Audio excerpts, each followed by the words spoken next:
My name is Mahogany L. Browne, and I'm very excited to bring to you this next installation of my poetry residence at Lincoln Center. It's a part of the We Are the Work residency, and today's talk, Just Talk, features Tanya Selvaratnam, Catherine Gund, and Hank Willis Thomas. I'd like to bring an intro before I bring them to the stage. Octavia Butler once wrote, "All that you touch, you change. All that you change, changes you. The only lasting truth is change." Which brings me closer to the work and heartbeat of change agents, artists, and heroes, Catherine Gund, Tanya Selvaratnam, and Hank Willis Thomas. These iconic artists use their platforms to respond to the atrocities of injustice and birth art as a portal for communal healing and personal introspection. To demand justice is dream work.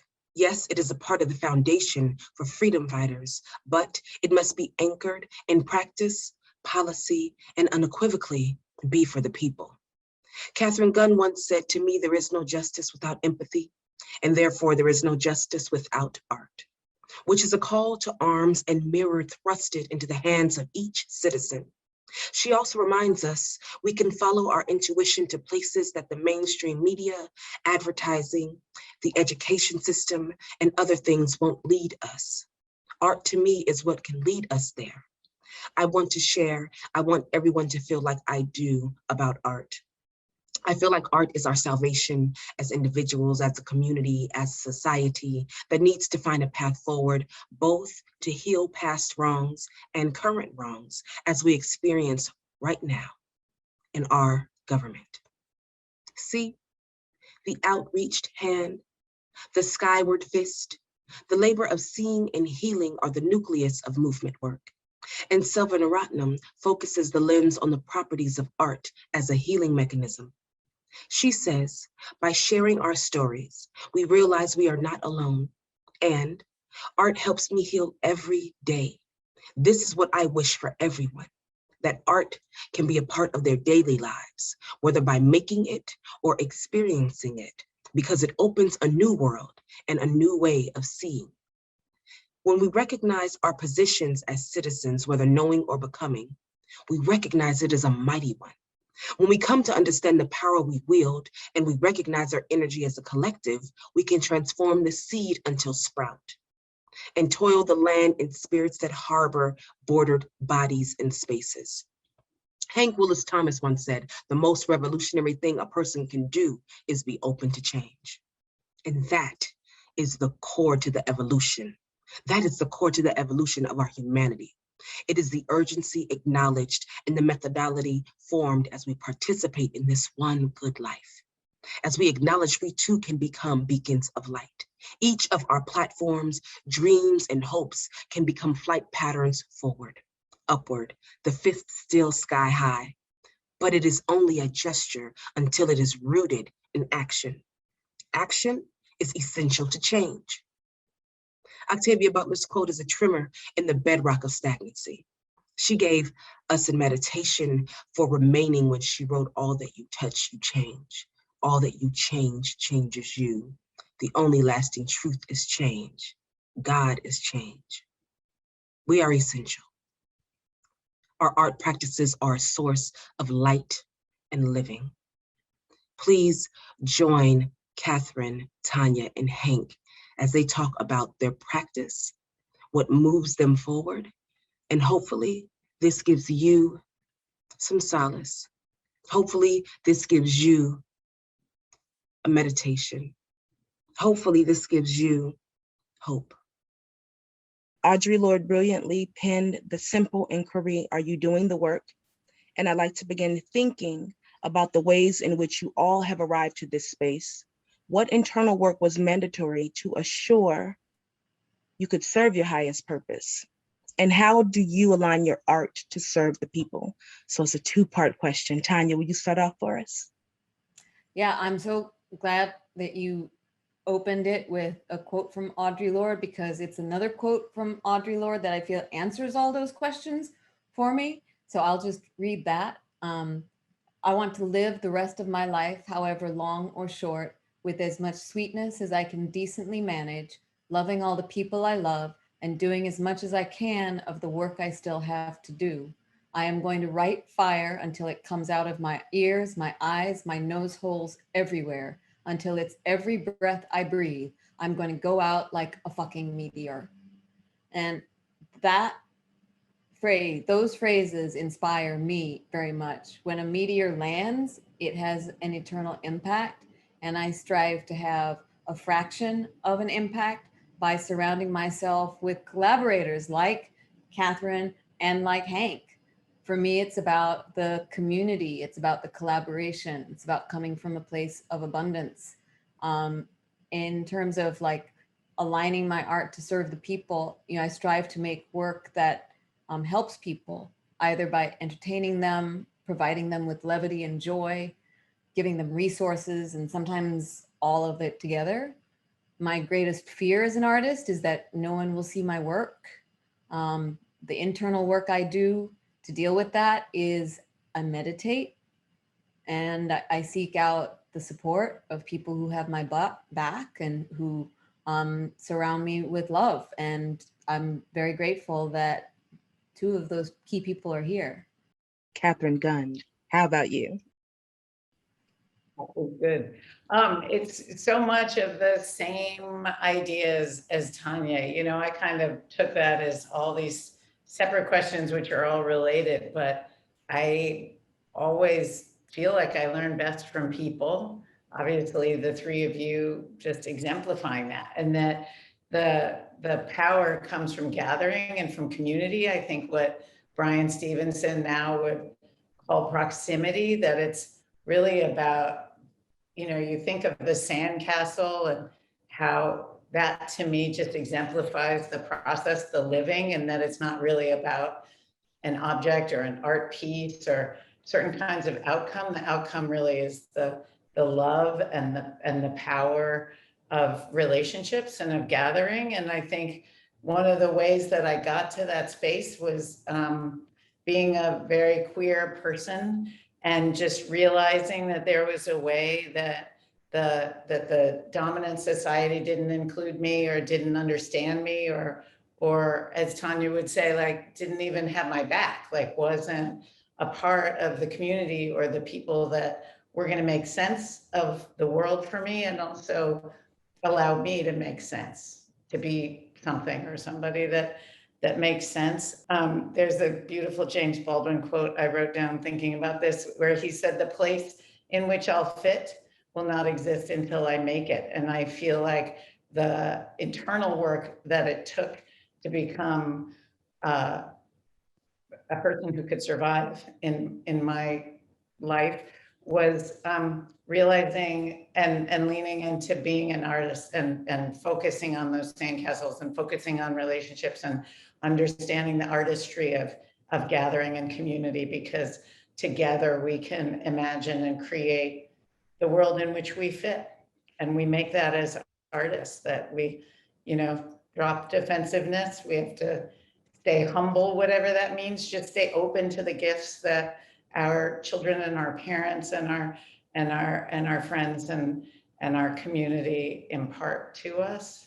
And we have to make it together. I think that goes to all of the kinds of work that, I mean, it's pretty extraordinary, actually, the web of connections of the four of us, and how, as artists, we are so interconnected and so overlapped and so inspired by each other and so moved and energized and pushed forward and held up, so that we can create the meaning we need to create, and not just be inspired by movements, but also be inspired to create what's missing.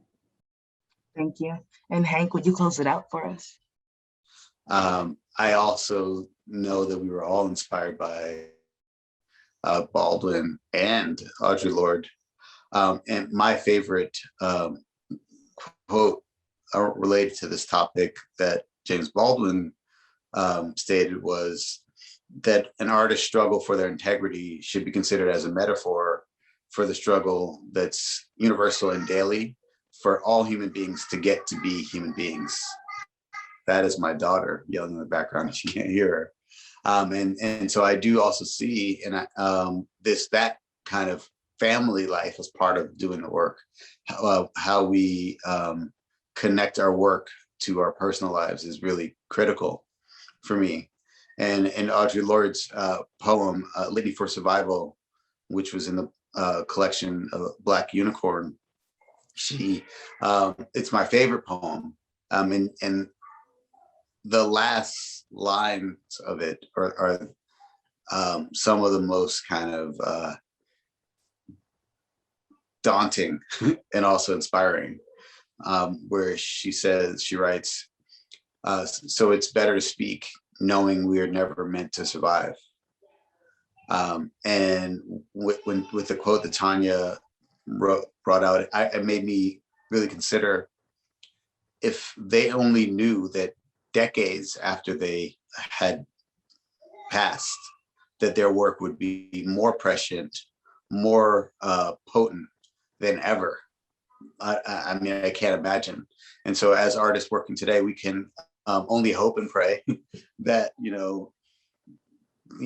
30, 40 years after our passing, that people will be looking at our life's work and seeing and deriving meaning and purpose from it. Thank you so much. And just a question for all of you, in any order, who is inspiring you now? What young people, what movement workers, what and who is inspiring you to rethink and reimagine this work?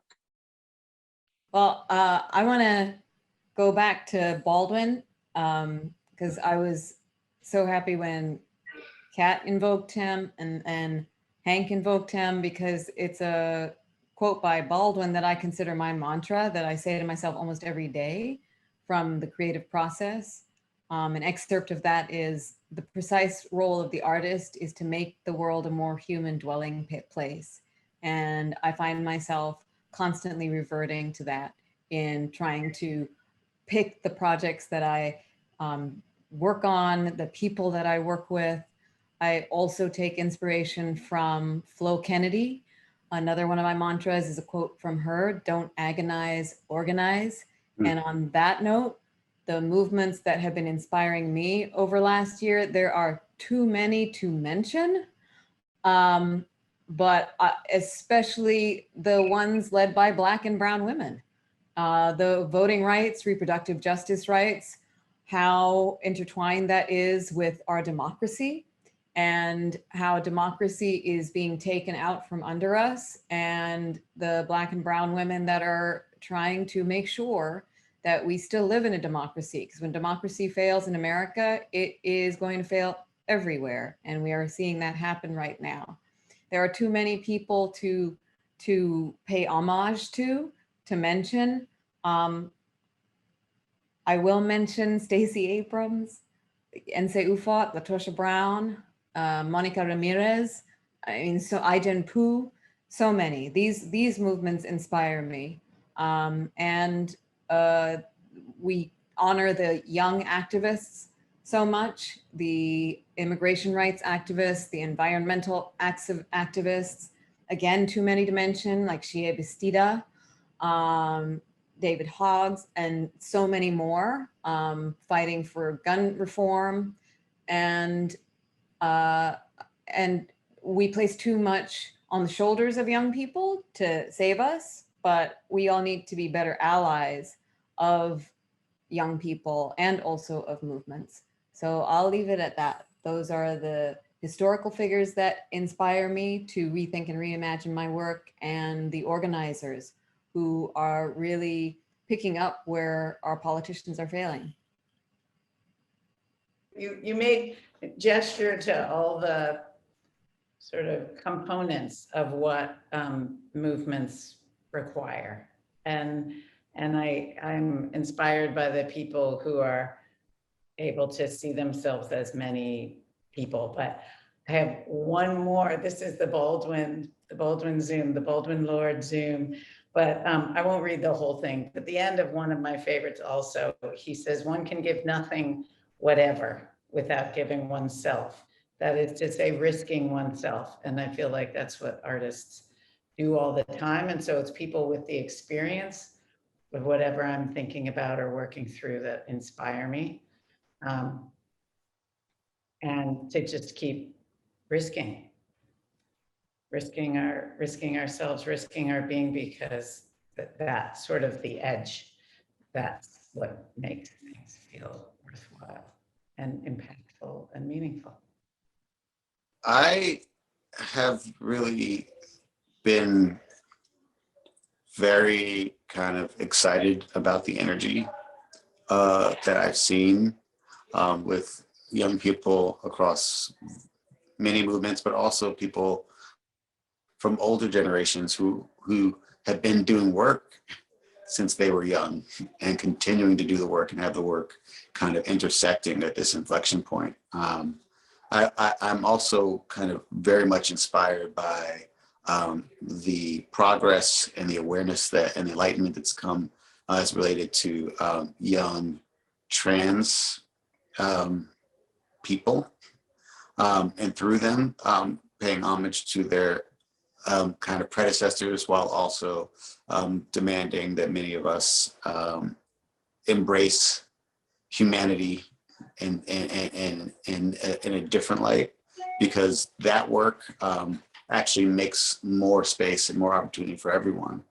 And I really have been impressed and inspired by that. And also a lot of athletes who, for the first time in generations, have recognized the potency and the power of them using their stage as a place to position certain issues that would otherwise go overlooked, whether it be related to gender-based violence or racism or other forms of discrimination. And so that's something that I'm kind of really kind of in awe of, you know. And so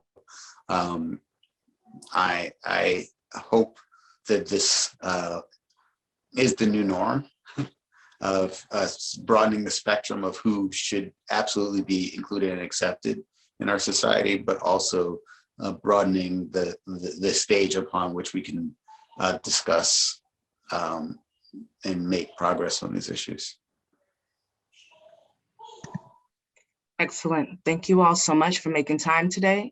Thank you for all the work that you do in the world and for giving us a blueprint on how to move forward.